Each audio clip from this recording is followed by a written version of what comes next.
Halo Tribuners, selamat sore dan apa kabar Anda? Semoga selalu dalam keadaan sehat dan juga semangat tentunya. Senang sekali saya Putri Utami kembali menyapa Anda di Tribun Bastory, salah satu program yang menyajikan obrolan-obrolan menarik dan juga inspiratif tentunya dengan narasumber-narasumber yang oke-oke banget Tribuners. Dan hari ini tema yang akan kita bahas adalah Bikin Hebat Maluku. Nah, Bikin Hebat Maluku ini tentunya kita semua ya masyarakat Maluku dengan peran kita masing-masing diharapkan kita bisa membuat Maluku lebih hebat. Dan hari ini Bikin Hebat Maluku yang akan kita bahas lewat dunia pendidikan. Nah, untuk itu Tribuners sudah hadir bersama saya hari ini di studio podcast Universitas Islam Negeri Abdul Muthalib Sangaji Ambon. Ada Bapak Dr. Abdul Manaf Tubaka selaku Direktur Pasca Sarjana UIN AM Sangaji Ambon. Halo Bapak, Assalamualaikum, selamat sore. Ya, Assalamualaikum, waalaikumsalam, selamat sore. Apa kabar hari ini Bapak? Alhamdulillah baik. Alhamdulillah baik. Semangat ya Pak ya? Semangat. Semangat dong. Sore-sore tetap semangat membara ya Tribuners. Dan hari ini Tribuners kita mainnya agak jauh Bapak. Biasanya kita tuh di studio Tribun Ambon, hari ini kita visit ya, berkunjung khusus ke UIN untuk mau membahas tema kita hari ini, Bikin Hebat Maluku. Nah, Bikin Hebat Maluku lewat jalur pendidikan. Nah, Bapak, dari kacamata Bapak selaku, kalau kita sebut juga mungkin bisa pengamat pendidikan ya. Nah, sejauh ini dari kacamata Bapak kalau bisa dideskripsikan dan bisa diceritakan seperti apa situasi pendidikan di Maluku, Bapak? Ya, secara umum kan kita harus melihat keadaan pendidikan di Maluku itu kan dari indeks IPM, indeks pembangunan manusianya. Dan kalau kita petakan secara umum kan kita dalam kondisi yang sebetulnya tidak terlalu baik-baik juga ya. Tapi kalau untuk kota kan kita ada di angka 82 atau itulah di angka yang bagus ininya. Itu satu. Yang kedua, sebetulnya itu angka yang menggambarkan situasi yang secara makro. Nah, tetapi secara mikronya kita melihat banyak sekali tantangan yang harus dihadapi dan karena itu butuh inovasi-inovasi yang lebih kuat lagi ya, terutama dalam hal melihat fasilitas-fasilitas pendidikan ya. Karena kita ingin supaya peningkatan kualitas pendidikan dan bagaimana kurikulum dibangun, nah itu menjadi kekuatannya karena kurikulum itu yang nanti akan dikreasikan dengan konteks global, konteks lokal dan sebagainya. Itu yang paling penting, yang paling fundamental. Sehingga kalau misalkan itu sudah dilakukan, kita berharap ada dampak dari angka-angka survei yang dilakukan secara makro itu. Gitu. Saya kira itu pemaknaan kita atas data yang harus kita lakukan. Jangan sampai data kuanti menunjukkan bagus, tetapi kualitasnya justru berbanding terbalik. Oke. Dan ya tadi ya seperti yang disebutkan bahwa dari data itu Maluku termasuk dalam provinsi dengan mutu pendidikan terendah di Indonesia gitu. Dimana hanya sekitar 7% dari penduduk di Maluku ini yang berhasil menempuh pendidikan tinggi, Pak. Nah, menurut Bapak apa permasalahan utama yang menyebabkan Maluku ini tadi masuk dalam daftar provinsi dengan pendidikan terendah di Indonesia? Iya, faktornya kan pertama harus dilihat dari karakteristik wilayah kita ya. Sebaran pendidikan tinggi itu kan hanya ada di kota-kota sentral ya, terutama di Pulau Ambon ya. Nah, dalam konteks kita sebagai daerah kepulauan, nah itu menjadi salah satu faktor. Yang kedua, faktor ekonomilah yang membuat anak-anak yang lulus SMA itu mau melanjutkan pendidikan tinggi dari angka 7% tadi ya, itu menjadi terhambat gitu. Nah, tetapi satu hal yang harus dibenahi juga adalah mungkin akses informasi yang lebih digencarkan ke masyarakat sehingga ada banyak sekali platform beasiswa, bantuan pendidikan yang bisa diperoleh oleh masyarakat. Dan demikian ini menjadi satu instrumen untuk membuka akses keadilan lah bagi setiap orang dari kondisi ketidakmampuan ekonomi itu sendiri gitu. Tapi ya itu lagi-lagi sebagai tantangan yang harus dibenahi ya. Itu. Oke, nah kalau tadi Bapak bilang bahwa kondisi ekonomi yang kemudian mengakibatkan tidak banyak masyarakat Maluku yang kemudian bisa berhasil mengakses pendidikan tinggi. Nah, ini Betul. kemudian menjadi saling mengikat gitu. Nah, tingkat pendidikan yang rendah ini juga kemudian menjadi sumbangsi terhadap tingkat kemiskinan di Maluku. Nah, sebenarnya apa solusinya untuk permasalahan ini menurut Bapak? Ya, kita kan bicara kemiskinan ini kan dia berkaitan dengan kemampuan daya beli ya. Dan karena itu mau tidak mau harus ada ruang untuk menciptakan lapangan kerja, terutama pemerintah. Tentu ini isu yang sangat krusial ya dan sangat menjadi concern semua orang karena kemiskinan itu situasi di mana hampir berdampak pada banyak hal ya. Nah itu karena itu pendidikan itu salah satu jembatan untuk orang bisa selamat dari kemiskinan karena dengan pendidikan, dengan ilmu pengetahuan yang relate dengan dunia usaha, dunia industri, dia lalu bisa menciptakan lapangan kerja sendiri atau juga bisa terserap dalam lapangan pekerjaan. Jadi sangat menentukan pendidikan itu terhadap pemulihan ya situasi dari yang miskin ke tidak miskin gitu. Jadi itu tantangan dunia pendidikan sekarang. Saya kira dunia pendidikan harus bergerak di ranah itu. Dia harus merenovasi kurikulumnya untuk bisa sampai ke tingkat itu atau ada inovasi dan riset yang berdampak gitu ya.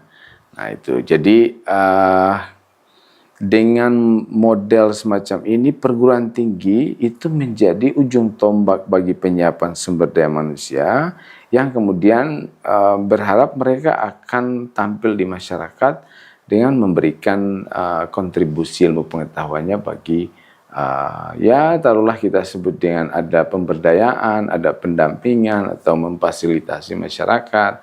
Karena boleh jadi kemiskinan itu lebih beratnya kemiskin kultural ya. Orang malas, tidak disiplin ya, orang tidak ini padahal sumber daya alamnya banyak atau peluang yang sudah tersedia ada tapi kan mereka tidak bisa melihat tantangan menjadi peluang gitu ya. Nah, melalui pendidikan itulah orang kemudian tercerahkan untuk bisa kembali pulih dari kemiskinan. Saya kira itu salah satu faktor. Jadi kemiskinan dan pendidikan itu dua unsur yang harus bisa saling bersinergi untuk bisa memulihkan gitu.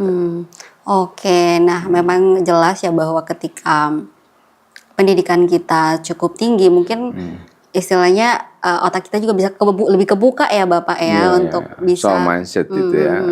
Nah, tapi kemudian banyak pemikiran di masyarakat yang mengatakan bahwa kuliah tinggi juga tidak menjamin pekerjaan yang baik, yang layak. Bahkan faktanya masih banyak lulusan sarjana yang kemudian menjadi pengangguran dan lain sebagainya. Sehingga masyarakat kemudian banyak yang berpendapat nggak usah kuliah tinggi-tinggi, nggak usah sekolah tinggi-tinggi, tamat SMA aja yang penting kerja. Nah, seperti apa pandangan Bapak mengenai pendapat seperti itu? Ya, saya kira itu ada benarnya, tapi itu sangat reductionis ya. Dia tidak memotret realitas yang sesungguhnya. Jadi pendidikan itu sebetulnya upaya untuk mendapatkan ilmu pengetahuan dan teknologi untuk diterapkan di tengah masyarakat atau juga bisa terserap dalam lapangan kerja.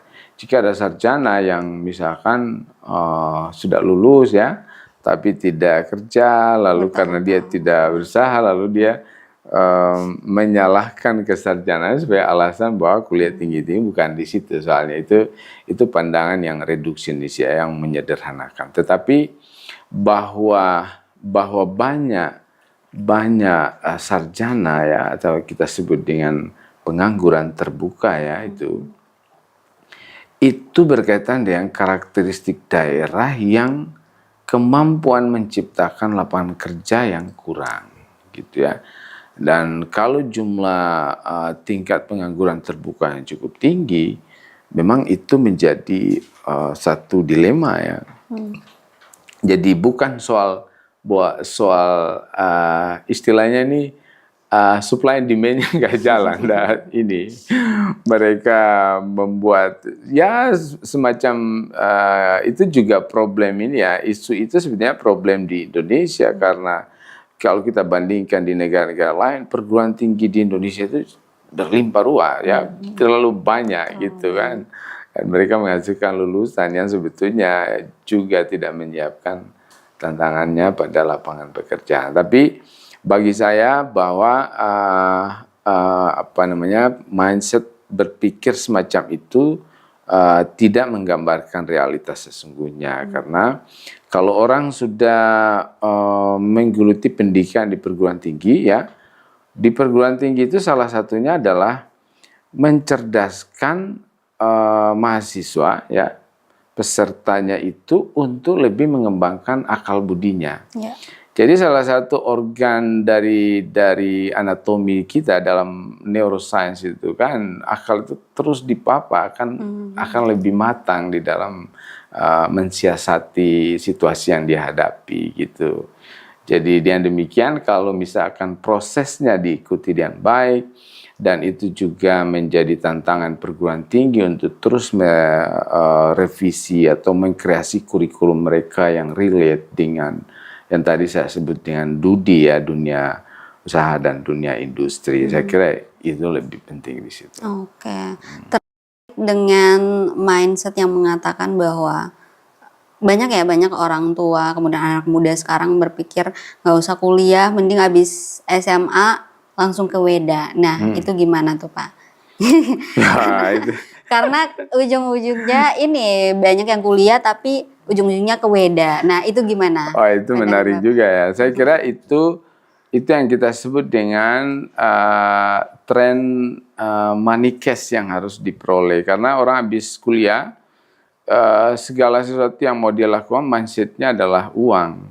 Dan dia butuh money cash saat itu untuk misalkan untuk memproyeksi bisnisnya atau memproyeksi langkah-langkah selanjutnya.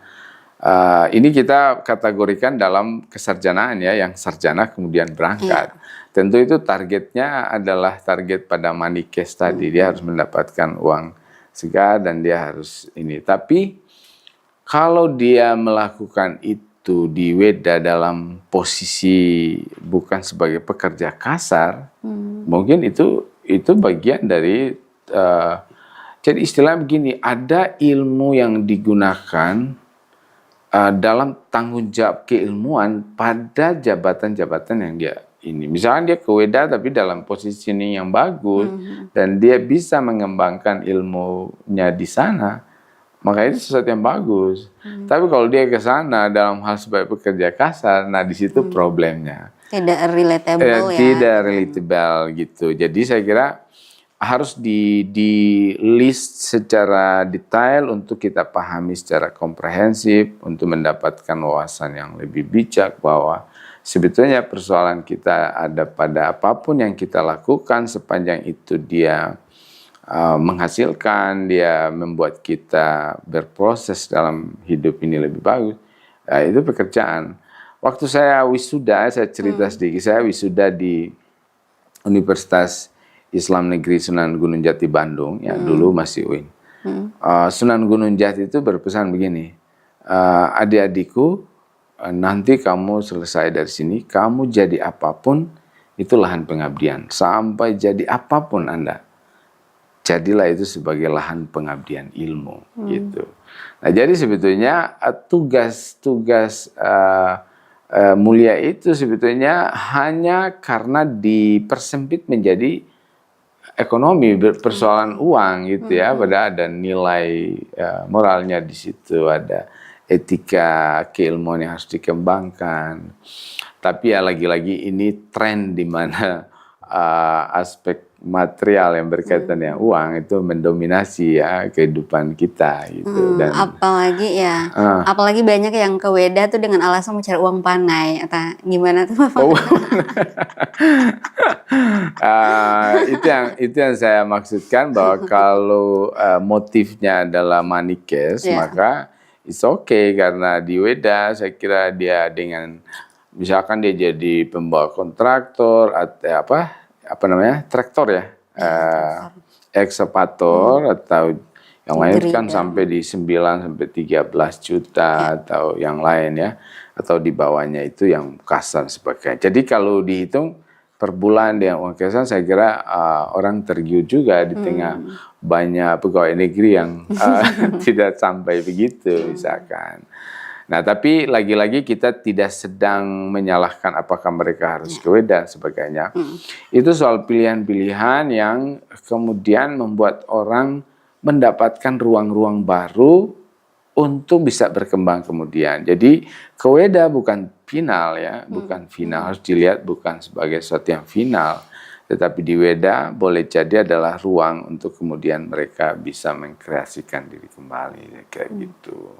Oke, nah ini kebetulan ada juga yang bertanya nih Pak, kira-kira gimana kalau remaja biasanya kalau lulus sekolah terus masih bimbang mau kuliah, mau ngambil jurusan apa, karena banyak pengalaman dari lingkungannya yang mungkin melihat bahwa senior-seniornya tadinya ngambil jurusan apa, tapi pas lulus kerjanya di mana, nggak relatable. Nah, kira-kira seperti apa harusnya untuk solusi yang mungkin bisa Bapak berikan untuk mereka yang lagi bimbang ya, mencari jati diri harus kemana?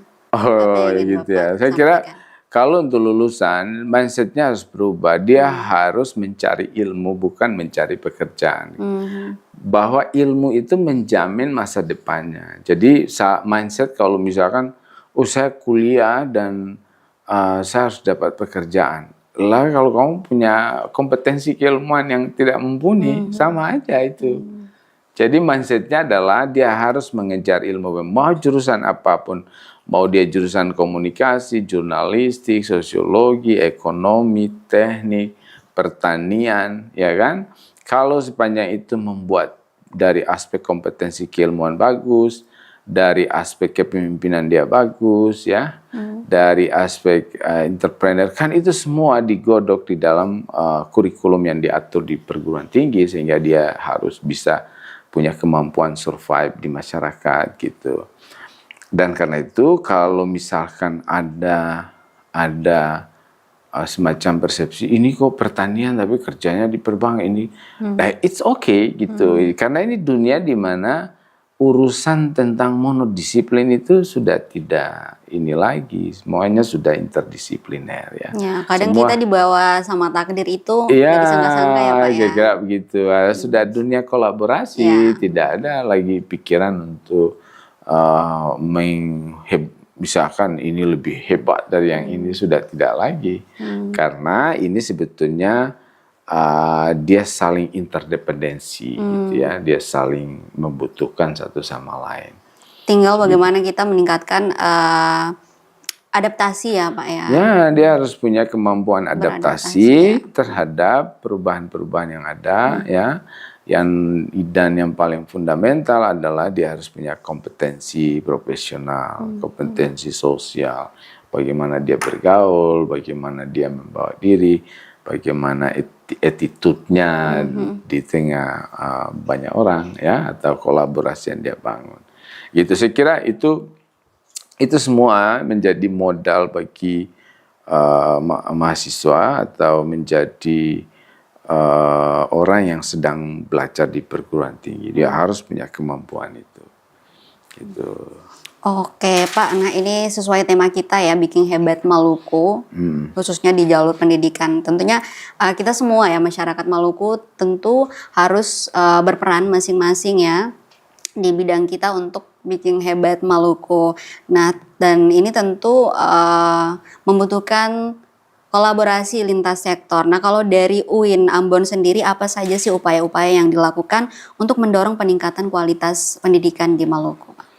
Ya, kita khususnya di UIN AIM Sangaji Ambon kan salah satu strategi untuk kita meningkatkan kualitas SDM adalah melakukan MOU dengan lembaga penjaminan kompetensi profesional, termasuk sertifikat kompetensi itu ya. Misalnya kita di prodi syariah ya, atau jinayah siasa atau hukum pidana Islam ya, HPI, dan itu harus bekerja sama dengan Pradi gitu ya, begitupun dengan ekonomi syariah yang juga berkembang membangun kerjasama dengan dunia usaha dan dunia industri ya. Begitu juga dengan mereka yang berada di Fakultas Usuluddin dan Dakwah yang juga harus bermitra dengan banyak perusahaan-perusahaan media ya. Dan itu semua harus didasarkan pada kemampuan melalui program magang, lalu dideteksi, lalu apakah mahasiswa bisa dinilai untuk kemudian mendapatkan sertifikat kompetensi itu. Jadi itu salah satu strategi untuk meningkatkan sumber daya ini ya. Yang kedua, kita pingin supaya UIN juga menciptakan sumber daya manusia yang punya relasi dengan kebijakan publik di Maluku ya, tidak hanya di daerah, di nasional, tapi juga dengan daerah, dengan melakukan semacam pengkajian dan riset berbasis data, sehingga seluruh kebijakan-kebijakan yang dilakukan ataupun ada sharing kebijakan ya, itu bisa berbasis data di lapangan gitu. Dan kita berharap UIN menjadi katalisator bagi penciptaan situasi yang lebih harmonis ya di tengah tantangan-tantangan yang masih ini ya. Saya kira ini dua orang yang masih memberikan respon yang tidak terlalu ini ya. Tapi kalau kita motret keseluruhan, sebetulnya ini modal untuk kemudian bisa dijadikan dasar kebijakan gitu. Supaya bagaimana sumber daya mau maju ya kalau situasinya masih terus tidak membaik gitu. Nah, kita berharap, kita juga mendorong supaya semua stakeholder juga semua komponen bangsa untuk bisa bersinergi membangun kehidupan yang lebih baik. Kalau dari pemerintah daerah sendiri, Pak, Bapak melihat konsentrasi terhadap dunia pendidikan di Maluku sendiri, apakah sudah benar-benar diperhatikan? Kalau itu saya kira belum ya, belum terlalu. Pemerintah harus merubah mindsetnya begini ya. Ini pendapat subjektif saya ya, bahwa saya basis data yang belum memberikan dasar bagi argumen yang saya ajukan. Tetapi pendidikan itu seharusnya tidak ada favoritisme ya, gitu, sehingga mereka harus mengukur kualitas sarana dan prasarana yang ada di pendidikan kita ya, terutama pemerintah daerah ya. Karena ini kan sumber daya yang akan melanjutkan ke perguruan tinggi, sehingga banyak aspek yang, apalagi kita terkenal dengan daerah yang berbasis kepulauan dan banyak sekali kekurangan-kekurangan di daerah-daerah yang infrastrukturnya tidak bagus dan sebagainya. Nah, saya kira kalau pemerintah daerah memikirkan sektor pendidikan sebagai sektor unggulan yang harus dan dia akan relate dengan konteks sumber daya alam kita, maka tentu kita berharap banyak di situ. Nah, itu yang belum saya lihat nampaknya. Gitu. Oke, nah Pak, kalau UIN sendiri kita lihat dari waktu ke waktu terus berupaya untuk meningkatkan kualitas sumber daya manusianya dengan ya kita lihat ada beberapa program studi baru yang kemudian sudah hadir dan baru-baru ini ada rencana untuk penambahan satu fakultas lagi, fakultas Ya, kedokteran. Nah, itu kedokteran. rencananya seperti apa ke depan nanti, Pak? Nah, ini fakultas yang baru adalah fakultas informatika ya. Ya, sudah ada 2 Iya, ya. jurusan dibuka dan juga ada nanti akan jadi satu fakultas termasuk prodi statistik ya. Yang kedua, fakultas kedokteran sudah dalam perampungan dokumen pengusulan. Nah, sehingga nanti UIN akan punya satu fakultas kedokteran. Ya. Kita berharap semua masyarakat mendukung untuk adanya ini. Nah, saya kira itu sekarang Pak Rektor sedang mengawal proses itu untuk secepatnya diselesaikan bersama dengan tim yang sedang mengerjakan persiapan pendirian prodi kedokteran itu. Fakultas kedokteran, sorry. Oke, nah kalau untuk sarana prasarana pendukung di UIN sendiri seperti apa, Pak? Kita kan punya laboratorium yang cukup ya, dan ada gedung pendidikan terpadu. Yang kedua, kita sebentar lagi akan membangun kampus B di lahan 62 hektar itu dan sedang digodok anggarannya di Bappenas dan kita berharap ini akan menjadi fasilitas yang memadai untuk fakultas-fakultas baru maupun prodi-prodi baru. Gitu. Oke, Bapak terakhir ya mungkin ya. Apa harapan Bapak untuk dunia pendidikan di Maluku secara umum, kemudian untuk UIN AM Sanggaja Ambon secara khususnya, Pak? Kalau pendidikan di Maluku ya, saya kira mesti sudah berdampak pada kondisi sumber daya alam mereka, gitu ya. Pendidikan kita mungkin belum berbasis pada apa yang ada dalam basis material wilayah kita gitu, dan itu kemudian kita tercerap di situ. Itu salah satu poin penting untuk kemudian dunia pendidikan di Maluku harus memperhatikan itu ya. Kita ini punya potensi yang besar, ada istilah asam di gunung, garam di laut gitu ya. Kita punya potensi besar antara laut dan ini, tapi yang kita godok di bejana itu hanya lebih banyak asam, garam kurang. Nah, saya kira itu paling penting dipikirkan, di breakdown ke dalam kebijakan, dan kebijakan itu terlihat jelas di dalam kurikulumnya, sehingga dia harus bisa ini. Nah, di UIN AM Sanggaji sendiri kita juga sedang melihat ruang kreasi kurikulum yang harus terhubung dengan dunia istilah dunia bisnis dan industri ya, kayak itu dunia usaha dan dunia industri. Sehingga kita melihat bahwa era sekarang adalah era di mana pasar bebas membiarkan semua orang bisa berusaha, gitu ya, bisa berkompetisi dan berkreasi. Dan karena itu ya sumber daya manusia yang disiapkan adalah sumber daya manusia yang bisa survive dengan perubahan yang sedang terjadi. Saya kira itu. Oke, yang paling terakhir, last question, apa yang ingin disampaikan kepada anak muda Maluku yang ya dengan berbagai karakteristiknya, banyak yang masih berkonflik ya? Ya. Silakan Bapak. Ya, saya kira anak muda Maluku kan penentu masa depan ya. Mereka lah yang sekarang berada pada usia emas.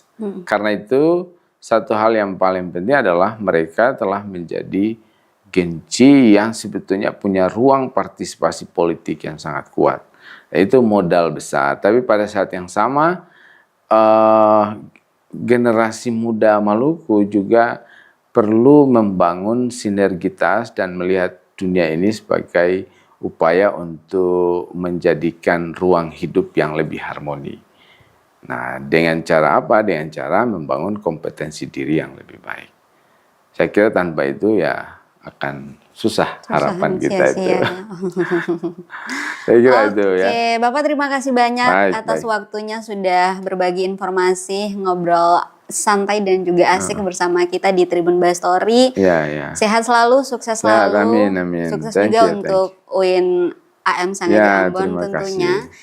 Oke Tribuners, terima kasih banyak untuk kalian yang sudah bergabung. Saya dan juga kita semua tentu berharap semoga mutu pendidikan di Maluku bisa terus berkembang ya dari tahun ke tahun, sehingga juga bisa berdampak terhadap tingkat kemiskinan yang bisa diturunkan ya Bapak ya.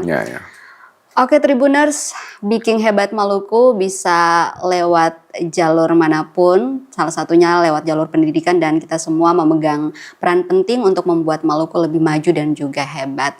Akhirnya saya Putri Utami pamit, terima kasih untuk kalian yang sudah bergabung baik di live kanal YouTube maupun Facebook fanpage Tribun Ambon. Kita ketemu lagi di Tribun Bastory edisi berikutnya. Selamat sore, sampai jumpa dan amato. Download Tribun X sekarang. Menghadirkan lokal menjadi Indonesia.